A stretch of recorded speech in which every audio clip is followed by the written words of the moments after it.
उज़्बिल्लाहिमिनश्शैतानिर्रजीम बिस्मिल्लाहिर्रहमानिर्रहीम। आज हमारा टारगेट है क्वेश्चन नंबर 20। इसके साथ मैंने स्टार लगाया हुआ है। क्यों?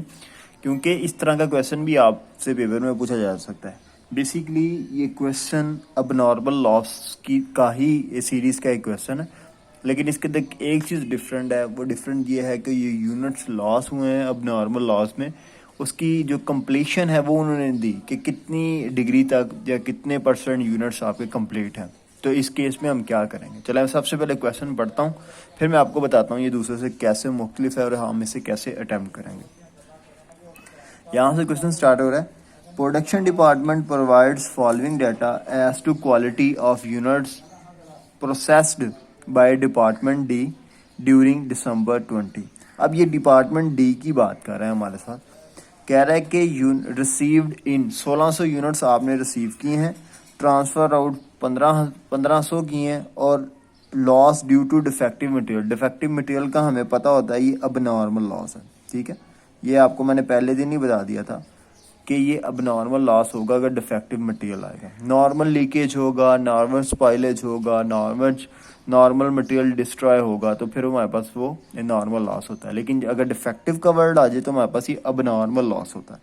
आगे लिखा है closing department collects following data as to cost of unit processed in department D during the month. अब कौन कौन सी कॉस्ट और कितनी कितनी कॉस्ट ऐड की गई है वो यहाँ पे लिखा हुआ है। यहाँ पे cost of unit receive from proceeding department, direct material cost incurred in department, ये सारी आगे अमाउंट लिखी हुई है। और यहाँ पे लिखा हुआ है direct material cost incurred in the department, factory overhead absorption rate is 75% of direct material direct labour cost. Absorption किसे कहते हैं? अब्जॉर्प्शन रेट बेसिकली आपका फैक्ट्री ओवरहेड है ना, फैक्ट्री ओवरहेड, ये बेसिकली आपका फैक्ट्री ओवरहेड है।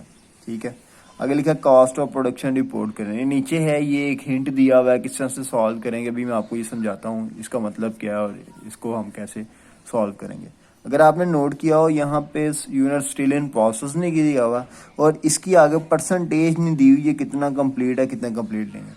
अगर बेटा इस तरह का क्वेश्चन आपको एग्जाम में आ जाता है तो आपने दो काम करने हैं, दो तरह से उसको सॉल्व कर देना। एक ये कंसिडर करना है, ये देखें नीचे जो लिखा हुआ है, ये कंसिडर करना है कि सारे का सारा जो डाटा है जिसके अंदर आपका मटेरियल है, FOH है, फैक्ट्री ओवरहेड है, वो 50% कंप्लीट है।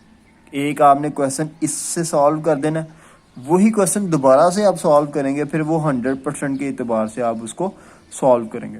यहाँ पे मैं आपको सिर्फ 50% वाला सॉल्व करके देने लगा हूँ, 100% वाला आप खुद ही कर लेंगे क्योंकि सेम टू सेम वो वैसा ही है।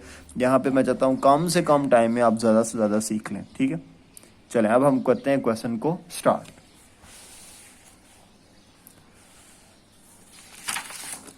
लें जी, ये मैंने इसका फॉर्मेट बना लिया है और फॉर्मेट के अंदर अब हम चीज़ें पुट करने लगे हैं।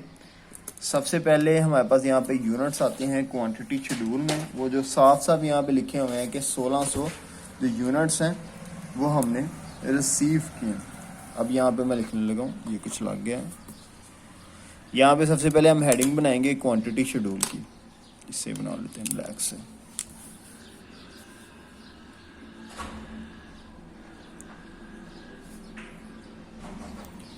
यहाँ पे क्वांटिटी शेड्यूल मैंने लिख लिया है, SC भी आता है यहाँ पे। अच्छा, यहाँ पे अब हम लिखते हैं यूनिट्स रिसीव इन,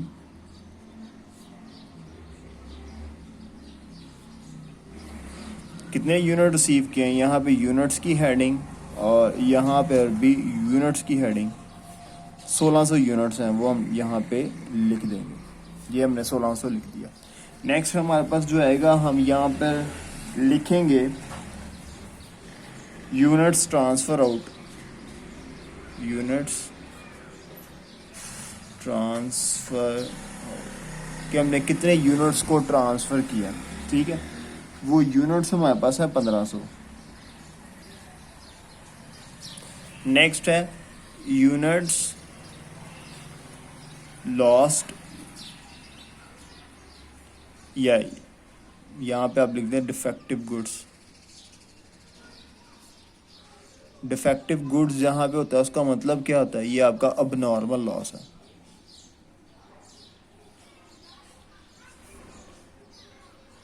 ये आपका आ गया यहाँ पे अब नॉर्मल लॉस। अब कितना है वो 100 है।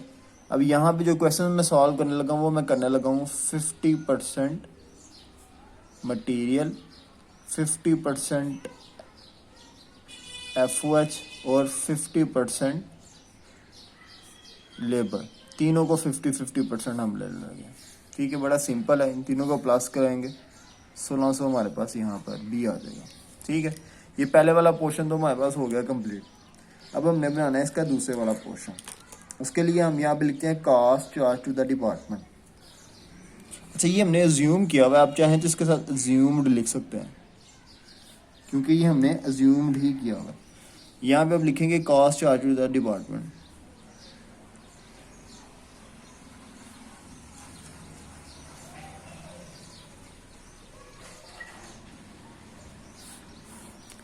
सबसे पहले यहाँ पे लिखेंगे कि cost receive from proceeding department.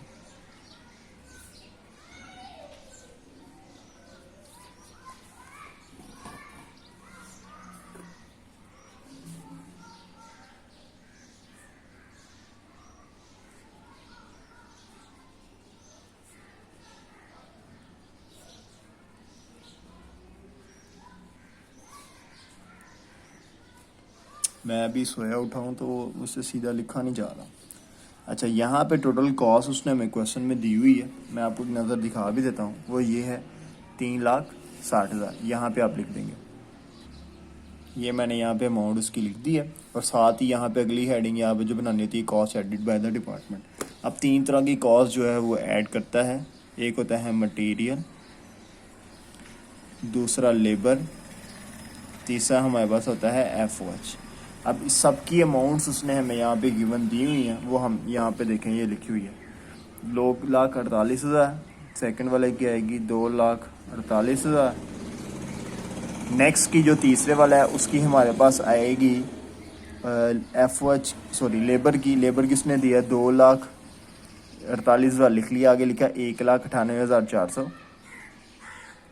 और तीसरी ये इसके बारे में उसने ये हमें नीचे बताया हुआ है कि it's 75% of direct labour cost. यहाँ पे लिख लेते हैं 75% ऑफ ये जो ऊपर अमाउंट लिखी है इसका। ठीक है, इसका मैंने 75% लेकर यहाँ पे लिख दिया, ये अमाउंट आई। अब हम इन 3 अमाउंट्स को यहाँ पे प्लस कर लेते हैं, ये आएगा 5,92,200। अब इसकी पर यूनिट कॉस्ट यहाँ से निकालना शुरू करते हैं। चले इनको भी आपस में प्लस कर लेते हैं हम, ताकि हम इतना ये प्लस वाला काम ख़त्म कर लें। ये आएगा 955 और 200। ठीक है, ये हमारे पास टोटल आ गया। अब हमारे ये सिर्फ पर यूनिट कॉस्ट रहेगी ये सारी की सारी, अब हमने वो कैलकुलेट करनी है। ये कैसे निकलेगी, ये हम लिखेंगे 3,60,000। हम इसको डिवाइड कर देंगे, ये यूनिट जो हमने प्रीवियस डिपार्टमेंट से रिसीव किए हैं ये 1600 है, डिवाइड करेंगे हमारे पास इसका जवाब आ जाएगा 225। अब इसकी हमने निकालनी, इसके लिए हमें इसकी वर्किंग करनी पड़ेगी। अब पेज 2 में निकालता हूँ इसके लिए। अच्छा, ये मैंने निकाल लिया, इसके ऊपर थोड़ा सा मैंने लिख भी लिया। कंप्यूटेशन एक्सप्लेन है, पर यूनिट कॉस्ट हम कैलकुलेट कर रहे हैं, इक्विवेलेंट प्रोडक्शन और कॉस्ट ऑफ अब नॉर्मल लॉस। ठीक है, सबसे पहले हमें नीचे वाला ये इक्विवेलेंट प्रोडक्शन है। अब मैंने सारी क्वेश्चंस में ये ऊपर करवाया, बस ये मैं मिस हो गया था तो मैंने नीचे लिख दिया। यूनिट्स जितने मेरे कंप्लीट हो चुके हैं, यूनिट्स हमें 1500 हमारे कंप्लीट है, प्लस लॉस कितने हैं, लॉस की कितनी 100 यूनिट्स हैं, इसका कितना हमने लेना है 50%। तीनों केसेस के अंदर 50% है, इसलिए मैंने अलग-अलग मटेरियल, लेबर और FOH नहीं किया, मैं एक दफ़ा लिख रहा हूँ। वही यूनिट्स सब के अंदर हमारे यूटिलाइज होंगे, यूज़ होंगे। अब जब इसका 50% लेंगे तो हमारे पास आ जाएगा 50। इसका मतलब है हमारे पास 1550 जो है वो यूनिट्स आ जाएंगे। ठीक है, ये 1550 यूनिट्स, ये 1550 हमारे पास यूनिट्स आ चुके हैं। अब हमने यहाँ पे लिखना है, सबसे पहले हमारे पास है मटेरियल, लेबर और FOH। ये है मटेरियल, लेबर और FOH। ठीक है, ये 3 चीज़ों के ऊपर हमने करना है। अब तीनों की हम कॉस्ट देखते हैं, मटेरियल की कितनी है, लेबर की कितनी है और FOH की कितनी है। ये कॉस्ट लिखी हुई है 2,48,000, 1,98,400 और जो अगली हमने कैलकुलेट की थी वो 1,48,800। ये मैं फटाफट से यहाँ लिख लेता हूँ। अच्छा, यहाँ से देख के मैंने यहाँ पे सारा लिख लिया ताकि टाइम सेव किया थोड़ा सा। यहाँ पे अब लिखते हैं 1550, यहाँ पे भी 1550 और यहाँ पर भी 1550। अब इसको इसके ऊपर मैं डिवाइड करता हूँ, तो डिवाइड करने से मेरे पास मेरी कॉस्ट आ जाएगी। पहले का आ रहा है 160, दूसरे का आया मेरा 128 और तीसरे का आ रहा है 96। ये मेरे पास आ गई मेरी पर यूनिट कॉस्ट, जो कि यहाँ पे मैंने लिखनी होती है। यहाँ पे मैं फटाफट से लिख लेता हूँ। पहले का आ गया जी 160, दूसरे का 128, तीसरे का आया है मेरे पास 96। ठीक है, अब इन तीनों को जब मैं प्लस करूँगा तो प्लस करने से जो आंसर मेरे पास आएगा वो आएगा 384।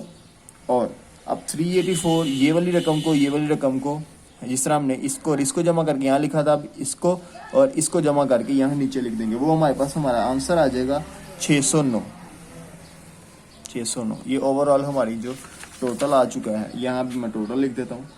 Total cost added by the department, total cost added. तो ये मेरे पास आ गया total cost added by the department. ये इसके आगे लिखना था, थोड़ा सा मुझे नींद आई हुई है इसलिए ज़रा मैं पता नहीं चल रहा मैं किस तरतीब से लिख रहा हूँ, लेकिन आप लोगों ने समझ जाना है कि ये मैंने इसके लिए लिखा हुआ है। ठीक है, नेक्स्ट हमने यहाँ पे अब क्या लिखेंगे, cost to be accounted for as follows. ठीक है, cost accounted for as follows, cost accounted for as follows. यहाँ पे भी हमारे पास रुपीज़ आता है कॉलम, और इस तरफ भी हमारे पास हमारा रुपीज़ का एक कॉलम आता है। ठीक है,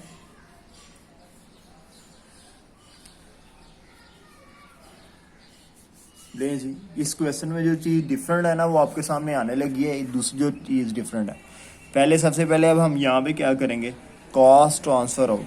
यहाँ पे लिखें कॉस्ट ट्रांसफ़र आउट। कितनी कॉस्ट हमें ट्रांसफ़र हुई है, हमारे जो यूनिट्स थे वो थे जी 1500, ये वाले जो हमारे पास ट्रांसफ़र आउट थे 1500। ज़रब किसके साथ हमने करना था, ये हर क्वेश्चन में इसके साथ करते हैं 609 के साथ। 609 के साथ जब हमने आपस में मल्टीप्लाई कर दिया तो हमारे पास हमारा आंसर आ जाएगा। तो वो आंसर आएगा जो हम यहाँ पे लिखेंगे 913500। आपको पता है कॉस्ट ऑफ जो अब नॉर्मल लॉस होता है वो भी आप क्वेश्चन में ऐड करते होते हैं, कॉस्ट ऑफ अब नॉर्मल लॉस। ठीक है, वो हमने यहाँ पर वर्किंग अभी इसकी करनी है, इसकी जगह छोड़ी हुई है। ये चलें फटाफट से अब हम वर्किंग कर लेते हैं। क्या करेंगे, जितने यूनिट्स लॉस हुए हैं उसकी पर यूनिट कॉस्ट के साथ मल्टीप्लाई करेंगे तो हमारे पास हमारी कॉस्ट आ जाएगी। अब प्रोसीडिंग डिपार्टमेंट से सबसे पहले, यानी कि पिछले डिपार्टमेंट से हमने यूनिट्स रिसीव किए थे 100, उसके ऊपर कितनी कॉस्ट लगाई थी ये हमें बुक में तो नहीं मिलेगा, हमने खुद कैलकुलेट किया भाई। ये 225 के साथ मल्टीप्लाई करेंगे। जब आप मल्टीप्लाई करेंगे आपके पास इसकी अमाउंट आ जाएगी, वो आएगी 22,500। नेक्स्ट है हमारे पास मटेरियल हमारे पास 100 यूनिट्स हैं, ये भी 100 है और ये भी 100 है। ठीक है, इन तीनों 100 को हम मल्टीप्लाई करेंगे इनके साथ जो इसकी अपनी कॉस्ट है। 160 है पहले का, दूसरे का 128, तीसरे का 96। जब हम इनको मल्टीप्लाई करेंगे तो हमारे पास यहाँ पे हमारे जवाब आ जाएंगे, आएगा 8000। नेक्स्ट हमारे पास आ जाएगा 6400, फिर हमारे पास आ जाएगा 4800। ठीक है, ये हमारे पास तीनों आ गए। अब हमने इन सबको प्लस कर देना आपस में, ये आएगा 41,700। ये इसकी हमारे पास कॉस्ट आ गई है टोटल, जो कि हम यहाँ पे मेंशन करेंगे। अच्छा, यहाँ पे अब हमने ये मेंशन कर देना है 41,700। अच्छा, यहाँ पे अब नेक्स्ट चीज़ जो हम क्या करते थे वो करते थे हम कि हमारी वर्किंग प्रोसेस एंडिंग इन्वेंट्री। ठीक है, work in process ending inventory. अब यहाँ पे आपकी वर्किंग प्रोसेस एंडिंग इन्वेंट्री के लिए वर्किंग प्रोसेस चाहिए होता है, तो देखिए यहाँ पे आपको वो गिवन ही नहीं था। इसका मतलब है कुछ भी नहीं आएगा, तो यही हमारा टोटल आ जाएगा। अब हम इसका टोटल कर लेते हैं फटाफट से, वो आ जाएगा 955200। और मैंने आपको बताया था कि अगर आपका ये वाला जवाब और ये वाला जवाब बराबर आ जाए इसका मतलब आपका क्वेश्चन ठीक है। यहाँ पे बेटा आपका क्वेश्चन नंबर 20 कंप्लीट हो गया है। इसके अंदर दो चीज़ें हैं जो कि बाकी क्वेश्चन से डिफरेंट आई हैं। पहले नंबर पे यहाँ पे उन्होंने यूनिट हमारे पास जो इन प्रोसेस है वो दिया ही नहीं है, और सेकंड नंबर पे यूनिट लॉस के बारे में बताया ही नहीं कि कितना लॉस है। तो हमने दो तरह से ज्यूम करना है, पहले पे 50% और दूसरा भी आप खुद सॉल्व करेंगे सेम इसी तरह से, बस यहाँ पे 100% लेंगे और जब आप ये पर यूनिट कॉस्ट कैलकुलेट कर रहे होंगे तो ये आपके पास 100 के 100 यूनिट्स आएंगे, 50% इसका नहीं लेंगे तो यहाँ पे आपके पास 1600 यूनिट्स आ जाएंगे। फिर 1600 के ऊपर तकसीम करके इसकी पर यूनिट कॉस्ट निकालेंगे और वही पर यूनिट कॉस्ट यहाँ पे लिखेंगे और एंड पे यहाँ पे बिल्कुल इसी तरह से जीरो आपका यहाँ पे ऐड हो जाएगा तो आपका जवाब आ जाएगा। बड़ा सिंपल है, वो आप कोशिश कीजिएगा, वो खुद ही कर लीजिएगा और नीचे कमेंट्स पे उसका आंसर भी लिख दीजिएगा और मुझे बता दीजिएगा कि क्या आया आपसे, वो आंसर क्वेश्चन सॉल्व हो गया कि नहीं। चलें, बहुत शुक्रिया, ये आपका क्वेश्चन यहाँ तक ही था। अस्सलाम वालेकुम रहमतुल्लाहि व बरकातुहू।